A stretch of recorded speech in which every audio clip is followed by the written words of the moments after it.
Hello বন্ধুরা, তোমাদের সাথে আজকের একটা দারুণ রেসিপি শেয়ার করব। এটা আসলে আমার শাশুড়ি মার রেসিপি, তার থেকেই আমার শেখা। তো এই রেসিপিটার নাম হলো নারকেল চিংড়ি। তো রেসিপিটা দেখে নেওয়া যাক। তো প্রথমেই কড়াইতে তেল গরম করে দিয়ে দিয়েছি কালো জিরে, তারপরে দিয়ে দিয়েছি নুন হলুদ দিয়ে মাখিয়ে রাখা চিংড়ি মাছগুলো। সেটা একটু হালকা লাল লাল করে ভেজে নিয়ে আলু দিয়ে দিয়েছিলাম, একটু আলু দিলে ভালো লাগে আর কি।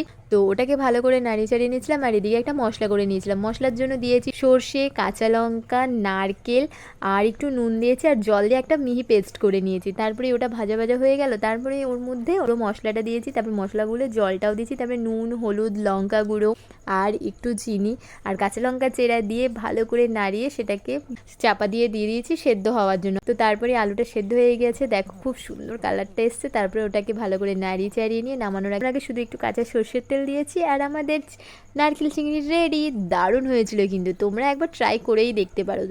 আমি শিওর এটা কিন্তু ভালো লাগবেই। তো চলো বন্ধুরা, নেক্সট ভিডিও আবার দেখা হচ্ছে। আর এই ভিডিওটা ভালো লাগলে অবশ্যই লাইক শেয়ার অ্যান্ড কমেন্ট করো। টাটা।